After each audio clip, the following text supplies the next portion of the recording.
नमस्कार साथियों, स्वागत है आपका एक बार फिर से हमारे YouTube चैनल लर्न तंत्र में। आज की वीडियो में आज लेकर आए हैं हम आपके लिए एसएससी सीजीएल में पूछे जाने वाले प्रश्न जो कि प्रीवियस ईयर में आए हुए हैं। ये मोस्ट इम्पोर्टेंट है, इससे आपको पता चल जाएगा कि आगे किस प्रकार से क्वेश्चन आते हैं। तो एसएससी सीजीएल का प्रैक्टिस सेट है ये 20 क्वेश्चनों का, जो प्रीवियस ईयर में पूछा गया है। ठीक है दोस्तों, चलते हैं आगे चलने से पहले मैं आपको बताना चाहता हूँ कि वीडियो को अंत तक ज़रूर देखें, और अगर आपको वीडियो पसंद आए तो वीडियो को लाइक करें और कमेंट करके बताएं कि आपको हमारी वीडियो कैसी लगी, और वीडियो को अपने दोस्तों के साथ शेयर करें जो भी स्टडी के जोन में हैं, ताकि उनको भी ज्ञान मिल सके कि एग्ज़ाम में कैसे क्वेश्चन आते हैं। एसएससी के हैं, टीसीएस कंपनी के द्वारा जो क्वेश्चन पूछे जाते हैं बार बार रिपीट होते हैं, मोस्ट इम्पोर्टेंट क्वेश्चन है। और अगर आप हमारे चैनल पर नए हैं तो चैनल को सब्सक्राइब करना ना भूलें। तो आगे चलते हैं दोस्तों अपने पहले क्वेश्चन पर। क्षेत्रफल के अनुसार विश्व का सबसे बड़ा द्वीप कौन सा है? तो ये आपको बताना है कि क्षेत्रफल के अनुसार विश्व का सबसे बड़ा द्वीप कौन सा है। तो इसका सही आंसर है ग्रीनलैंड, जो कि एक बहुत ही बड़ा द्वीप है। क्षेत्रफल के अनुसार क्षेत्रफल सबसे अधिक इसी का है, ग्रीनलैंड का। तो आइए इसके बारे में विस्तार से जानकारी लेते हैं, आगे चलते हैं। तो इसका सही उत्तर ग्रीनलैंड है। ठीक है दोस्तों, ग्रीनलैंड जो कि विश्व का सबसे बड़ा द्वीप है, आर्कटिक और अटलांटिक महासागर के बीच कनाडा आर्कटिक द्वीप समूह के पूर्व में स्थित डेनमार्क राजशाही के अधीन एक स्वायत्त घटक देश है। वह क्षेत्रफल के अनुसार विश्व का सबसे बड़ा द्वीप है। तो ये कहाँ पर है? ये है कनाडा और डेनमार्क के बीच में, और डेनमार्क का कोई एक राजशाही है, उसके अधीन में ये देश है। ठीक है दोस्तों, तो ये ग्रीनलैंड सबसे बड़ा द्वीप है क्षेत्रफल के अकॉर्डिंग। ठीक है दोस्तों, तो आगे चलते हैं अपने नेक्स्ट क्वेश्चन पर। नुआखाई त्यौहार कौन सा भारतीय राज्य में मनाया जाता है? जो नुआखाई त्यौहार है ये किस राज्य का प्रमुख त्यौहार है?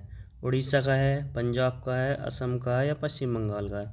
तो इसमें सही आंसर क्या है? इसका जो सही आंसर है वह है उड़ीसा।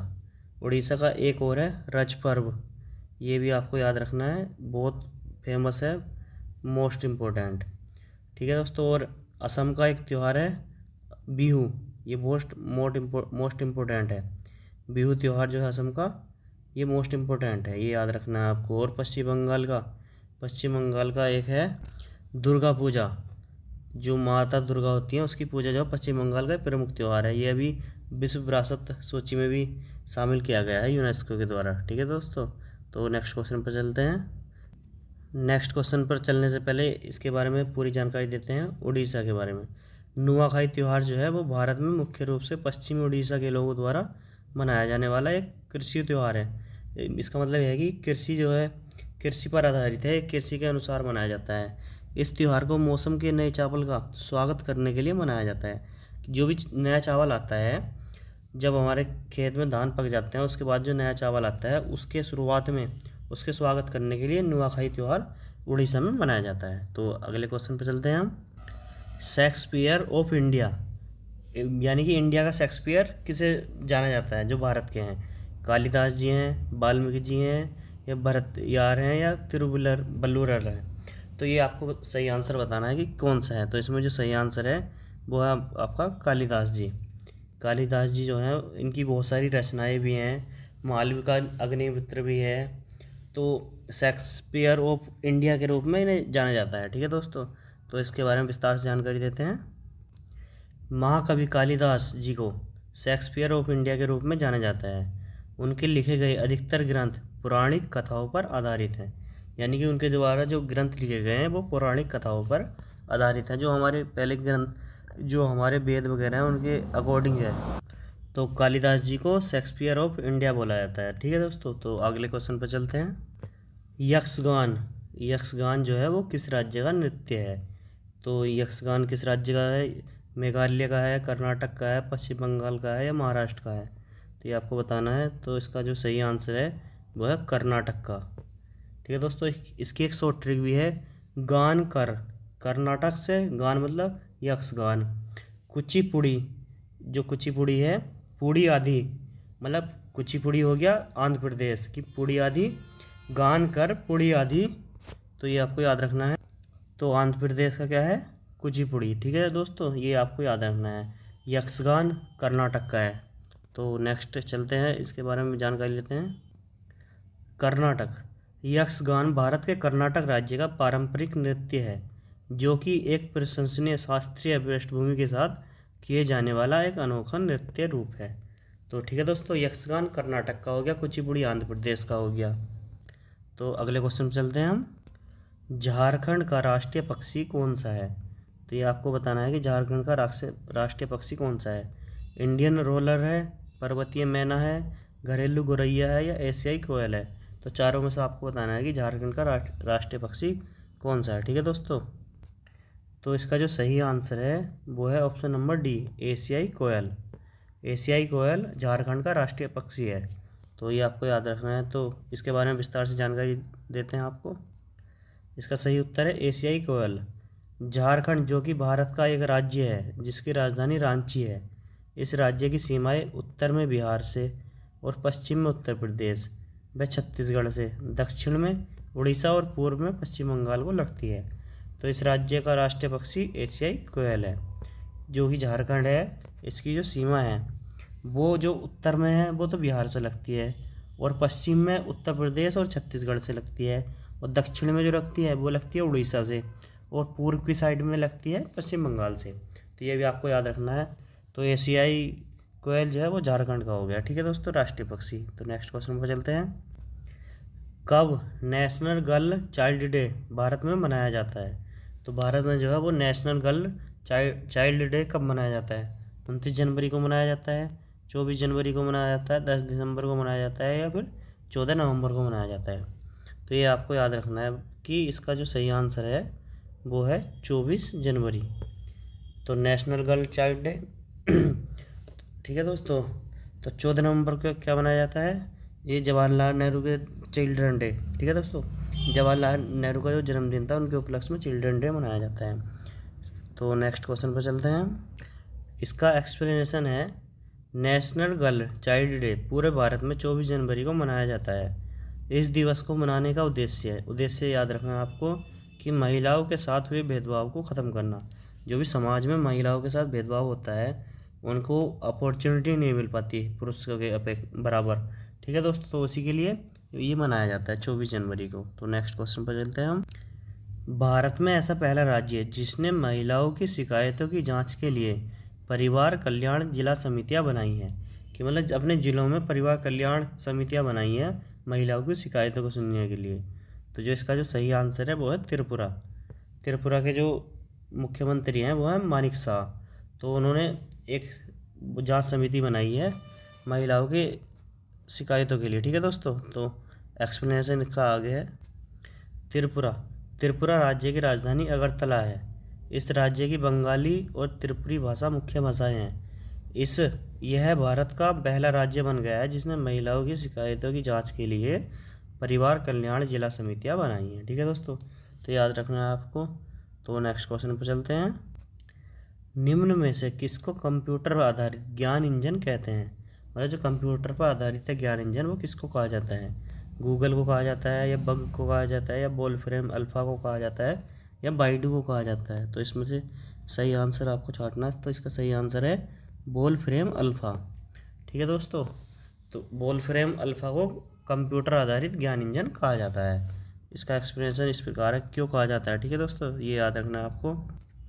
वोल्फ्रेम अल्फा एक गणितीय ज्ञान मतलब गणना करने वाला है, कंप्यूटेशनल नॉलेज सर्च इंजन है जिसको सटीक और संक्षिप्त सूचना देने के लिए बनाया गया है। यह सर्च इंजन गूगल की तरह है। जैसे कि हम गूगल पर सर्च कर लेते हैं कुछ भी, जैसे कि हमारा गूगल है सर्च इंजन, उसी प्रकार से वोल्फ्रेम अल्फा भी एक सर्च इंजन है जो गणना करने के लिए यूज किया जाता है। ठीक है दोस्तों, तो नेक्स्ट क्वेश्चन पर चलते हैं अपने। निम्न में से किसने हुमायूं के मकबरे का निर्माण कराया था? तो जहानारा बेगम ने कराया था, हाजी बेगम ने कराया था, महाचूचक ने कराया था, या गुलबदन बेगम ने कराया था? तो इसमें चारों में ही सही ऑप्शन है, ये आपको बताना है। गुलबदन जो है ये हुमायूं का मकबरा, ये इसका निर्माण किसने कराया था ये आपको बताना है। तो इसका जो सही आंसर है वो है ऑप्शन नंबर सेकंड, हाजी बेगम। हाजी बेगम ने हुमायूं के मकबरे का निर्माण कराया था। इसका एक्सप्लेनेशन इस प्रकार है। हुमायूं के मकबरे का निर्माण हाजी बेगम ने शुरू किया था। इस इमारत की मुख्य इमारत मुग़ल सम्राट है और इसमें हुमायूं की कब्र सहित अन्य राजसी लोगों की भी कब्रें हैं। ठीक है दोस्तों, तो इसकी जो मुख्य इमारत है वो मुग़ल सम्राट की तरह है और इसमें हुमायूं की कब्र के साथ साथ अन्य राजसी लोगों के कब्रें भी स्थित हैं। ठीक है दोस्तों, तो हाजी बेगम ने हुमायूं के मकबरे का निर्माण शुरू कराया था। नेक्स्ट क्वेश्चन पर चलते हैं। नीचे दिए गए प्रश्न में निर्दिष्ट विकल्पों से संबंधित का चयन कीजिए। जिस प्रकार डॉक्टर नर्स से संबंधित है उसी प्रकार अनुयायी किससे संबंधित होंगे। तो ये जो नर्स जो है वो डॉक्टर के अंडर में कार्य करते हैं। ठीक है, अनुयायी किसके अंडर में कार्य करते हैं इसके बताना है आपको। वो कम है, नियोक्ता है, कर्मचारी है, नेता है। तो इसका जो सही आंसर है वो आपको बताना है। इसका सही आंसर है नेता। नेता के अनुयायी होते हैं। डॉक्टर नर्स से संबंधित है, अनुयायी नेता से संबंधित है। ठीक है दोस्तों, तो नेक्स्ट क्वेश्चन पर चलते हैं हम। किस विश्व विरासत स्मारक को मुगल वंश के कब्रिस्तान के रूप में लोकप्रियता प्राप्त हुई। जो मुगल वंश का कब्रिस्तान है वो किस अन्य नाम से भी जाना जाता है। तो वो इसका सही आंसर क्या है। हुमायूं का मकबरा है, महाबोधि मंदिर समूह है, या कुतुब मीनार है, या लाल किला परिसर है। तो इसका सही आंसर आपको बताना है। तो इसका सही आंसर है वो है हुमायूं का मकबरा, क्योंकि इसमें हुमायूं की कब्र भी है। अभी पिछले क्वेश्चन में भी आया था, हुमायूं के कब्र के साथ साथ और अन्य राजसी लोगों की कब्र है, तो इसलिए इसे मुगल वंश का कब्रिस्तान कहा जाता है। तो नेक्स्ट क्वेश्चन पर चलते हैं हम। स्वर्ण जयंती ग्राम स्वरोजगार योजना पुनर्गठित होकर अब क्या हो गई है। जो स्वर्ण जयंती ग्राम स्वरोजगार योजना है इसका नया नाम क्या है। तो ये आपको बताना है। प्रधानमंत्री रोजगार योजना है, राष्ट्रीय ग्रामीण जीविका मिशन है, या जवाहर ग्राम समृद्धि योजना है, या संपूर्ण ग्रामीण रोजगार योजना है। तो इसका सही आंसर आपको बताना है। तो इसका जो सही आंसर है वो है ऑप्शन नंबर बी, राष्ट्रीय ग्रामीण जीविका मिशन। इसका पुराना नाम क्या है, स्वर्ण जयंती ग्राम स्वरोजगार योजना। ठीक है दोस्तों, तो नेक्स्ट क्वेश्चन पर चलते हैं। प्रियंका चोपड़ा द्वारा प्राप्त किया गया सर्वोच्च नागरिक सम्मान कौन सा है। पद्मश्री, पद्म भूषण, पद्म विभूषण, या भारत रत्न। तो प्रियंका चोपड़ा को कौन सा मिला था, तो ये आपको याद रखना है। प्रियंका चोपड़ा को मिला था पद्मश्री। पद्मश्री इस बार किसे मिला है, वो मिला है जो उत्तर प्रदेश के पूर्व मुख्यमंत्री हैं मुलायम सिंह यादव जी, उनको भी मिला है, और रवीना टंडन जी को भी मिला है इस बार। ये आपको याद रखना है। ठीक है दोस्तों, तो नेक्स्ट क्वेश्चन पर चलते हैं। किस दवा का ऑस्टियोपोरोसिस के इलाज के लिए प्रयोग किया जाता है। मतलब जो ऑस्टियोपोरोसिस रोग है इसके इलाज के लिए किस दवा का प्रयोग किया जाता है। राइसड्रोनेट का किया जाता है, ट्रेमाडोल का किया जाता है, प्रोमेथाजोइन का किया जाता है, लेवोथायरोक्सिन का किया जाता है। तो इसका जो सही आंसर है वो है अपना राइसड्रोनेट। तो राइसड्रोनेट का उपयोग ऑस्टियोपोरोसिस में किया जाता है। तो नेक्स्ट क्वेश्चन पर चलते हैं। नीरज चोपड़ा का नाम कौन से खेल से जुड़ा है। तो भारत में तो कोई ऐसा होगा नहीं जो पढ़ाई के मतलब स्टडी कर रहा हो या कंपटीशन की तैयारी कर रहा हो और उसको ना पता हो कि नीरज चोपड़ा किस खेल से संबंधित है। उन्होंने अभी हाल ही के ओलंपिक में गोल्ड भी जीता था। तो इसका संबंध किससे है, इसका संबंध है भाला फेंक से। इसी जिस दिन इन्होंने जीता था 7 अगस्त को, तो 7 अगस्त को अब जो भारत के प्रधानमंत्री जी हैं उन्होंने एक नए दिवस की शुरुआत भी की है, भाला फेंक दिवस। तो 7 अगस्त को भाला फेंक दिवस भी मनाया जाता है। ठीक है दोस्तों, तो ये याद रखना है आपको, 7 अगस्त भाला फेंक दिवस। नीरज चोपड़ा का संबंध भी भाला फेंक से ही है क्योंकि इन्होंने ओलंपिक में स्वर्ण पदक जीता था। निम्नलिखित में से कौन सा ऊर्जा का वाणिज्यिक स्रोत नहीं है। कोयला, पेट्रोलियम, प्राकृतिक गैस, ईंधन। तो कौन सा नहीं है, तो इसका जो सही आंसर है वो है ईंधन। ईंधन जो है वाणिज्यिक स्रोत नहीं है ऊर्जा का। तो दोस्तों ये एसएससी सीजीएल के प्रीवियस ईयर के क्वेश्चन है, इसी के आधार पर क्वेश्चन बनाए जाते हैं, पैटर्न पता चल जाता है इससे कि किस प्रकार के क्वेश्चन हमारे एग्जाम में आने वाले हैं। तो इसका सही आंसर ऑप्शन नंबर डी ईंधन है। तो नेक्स्ट क्वेश्चन पर चलते हैं हम। कवक का मांसल बीजाणु धारण करने वाला फलने वाला अंग है। मतलब जो भी कवक का मांसल है और बीजाणु धारण करने वाला फलने वाला अंग क्या है। एलोवेरा है, मूंगा है, कैक्टस है, या कुकुरमुत्ता है। तो ये आपको सही आंसर बताना है कि इसका सही आंसर क्या है। तो इसका सही आंसर है वो है कुकुरमुत्ता। ठीक है दोस्तों, जिसको सांप की छतरी के रूप में भी जाना जाता है, सांप की छतरी के रूप में होता है। ये इस प्रकार का होता है, मैं बता दूं इस प्रकार से, ये कुकुरमुत्ता है। ठीक है दोस्तों, और सांप की छतरी भी इसी प्रकार की होती है, तो इसीलिए कुकुरमुत्ता को सांप की छतरी भी बोला जाता है। सही आंसर इसका ऑप्शन नंबर डी कुकुरमुत्ता है। तो नेक्स्ट क्वेश्चन पर चलते हैं। निम्नलिखित में से कौन सा फफूंद से होने वाला एक रोग है? जो हमारा फफूंद होता है, कवक से जो होता है, उससे होने वाला कौन सा रोग है? तो त्वचा शोथ है, या हैजा है, या पीलिया है, या फिर इंडिगोफेरा है? तो इसमें जो सही आंसर है वो है आपका त्वचा शोथ। ऑप्शन नंबर ए इसका सही आंसर है कि फफूंद से होने वाला एक रोग है त्वचा शोथ। फफूंद आपने देखा होगा वो अचार वगैरह में भी लग जाता है। ठीक है दोस्तों, तो नेक्स्ट क्वेश्चन पर चलते हैं। हाल ही में हुई UEFA यूरो 16 में दूसरे स्थान पर कौन था? तो ये करंट अफेयर का क्वेश्चन था पिछले साल का। जर्मनी था, पुर्तगाल था, फ्रांस था, या यूनाइटेड किंगडम था, जिसको UK बोला जाता है। तो इसका सही आंसर आपको बताना है। इसका सही आंसर है फ्रांस। फ्रांस दूसरे स्थान पर था UEFA यूरो 16 में। ठीक है दोस्तों, तो नेक्स्ट क्वेश्चन पर चलते हैं हम। आप आज का अंतिम क्वेश्चन है। टाओवाद दर्शन धार्मिक आस्था की एक प्राचीन परंपरा है जो निम्नलिखित में से किसने गहरे रूप से जुड़ी हुई है? जो टाओवाद है, दर्शन है, धार्मिक आस्था है, ये किससे जुड़ी हुई है? वो ताइवानी प्रथा और विश्व दृष्टि से जुड़ी हुई है, चीनी प्रथा विश्व दृष्टि से जुड़ी हुई है, जापानी प्रथा विश्व दृष्टि से जुड़ी हुई है, या वियतनामी प्रथा और विश्व दृष्टि से जुड़ी हुई है? तो इसका सही आंसर है वो है चीनी प्रथा और विश्व दृष्टि से। टाओवाद जो है वो चीनी प्रथा है, चीन में ये ज़्यादा प्रचलन में है ये, और विश्व दृष्टि से जुड़ी हुई है। तो दोस्तों ये 20 क्वेश्चन हो गए, 10 इस सेट के थे, 10 पिछले सेट के थे। तो ये आप देख लेना, 2-3 बार वीडियो को देख लेना स्पीड से, आपको समझ में आ जाएगा। ठीक है दोस्तों, तो नेक्स्ट चलते हैं।